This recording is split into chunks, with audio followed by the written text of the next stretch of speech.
আমাদের কাছ থেকে আজকে চলে আসতে হলো একটা সিভিআর রেপসল। এটা অন্য গ্যারেজের, খুব রিপুটেড একটা গ্যারেজ, ঠাকুরটার আমরা নাম নাই বলি আর কি, সার্ভিস পয়েন্ট। তো ওই সার্ভিস পয়েন্টের মেকানিকরা আর কি গাড়িটাকে খুলে গত কিছুদিন ধরে ওনারা চেষ্টা করছে, কিন্তু বিভিন্ন জিনিস পাল্টানো হয়, গাড়িটার ফুয়েল পাম্প পাল্টানো হয়, গাড়িটার টোটাল বডি পাল্টানো হয়, কিন্তু গাড়ির যে সমস্যা এটা ওনারা ঠিক করতে পারেন না। এমনকি এটার ভাল্ব পাল্টানো হয়, পিস্টন দেয়নি, ভাল্ব পাল্টানো হলো, নতুন করে সিম দিছে, টাইমিং চেঞ্জ দিছে, অ্যাডজাস্টার দিছে, সব কিছু দিছে, কিন্তু সমস্যাটা কি সেটা দেখেন।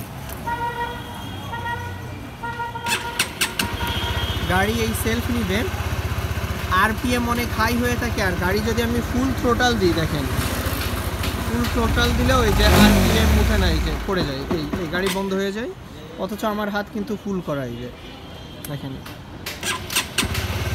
যে গাড়ির এখন আরপিএম দেখেন কত হাই হয়ে গেল।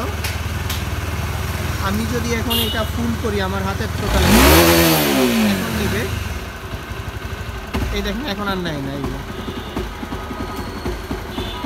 যে আমার হাত ফুল করা, কিন্তু গাড়ির আরপিএম 1500-এ লাফালাফি করতেছে। তো আর ছেড়ে দিলে আরপিএম উঠে যায় হলো প্রায় 2 করে 3-এর কাছাকাছি। তো এই প্রবলেমটা আমরা সলভ করে আমি আপনাদেরকে দেখাবো যে প্রবলেমটা কী ছিল আর কেন এই ধরনের সমস্যা হচ্ছে।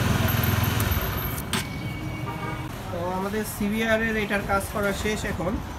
তো এই সিভিআরটাই যে সমস্যা ছিল আপনাদের তো দেখাইছিলাম যে আরপিএম হাই হয়ে যায়।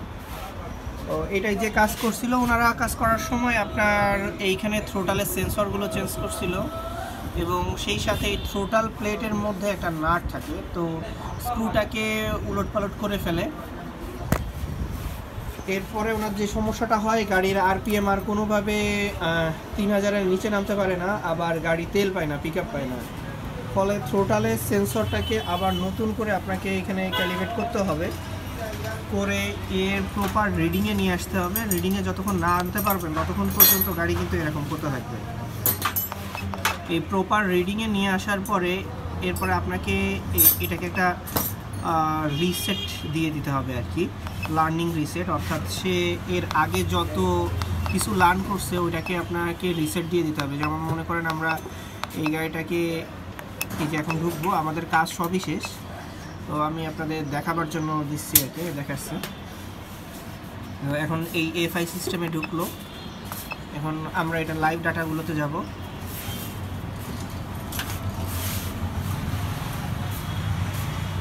তো এখন লাইভ ডাটা আসা শুরু হয়ে গেছে আমাদের। আমরা এখন আপনাদেরকে প্রথমে আরপিএমটা দেখাবো। গাড়ির এখন আমাদের ইঞ্জিন স্টপ আছে আর কি, তো আমরা এখন অন করবো ইঞ্জিন। তো এই দেখেন আরপিএম 1400, 1500, আমি আরপিএম তাহলে সে আবার চলে আসবে একই জায়গায়।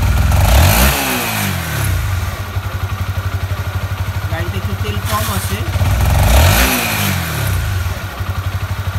তো দেখেন এইখানটাতে চলে আসছে, এবং আপনার টোটাল পজিশন সেন্সরের যে ভোল্টেজটা এটা কিন্তু 0.39, অর্থাৎ আমরা এটা 0.42 পর্যন্ত ম্যাক্সিমাম উঠাইতে পারি। এই দেখেন ম্যাক্সিমাম 0.42 পর্যন্ত যাওয়া যায়, 4142 পর্যন্ত, ওই পর্যন্ত টোটাল আর কি 0 অ্যাঙ্গেলে থাকবে, আর আরপিএম 1500 থাকবে।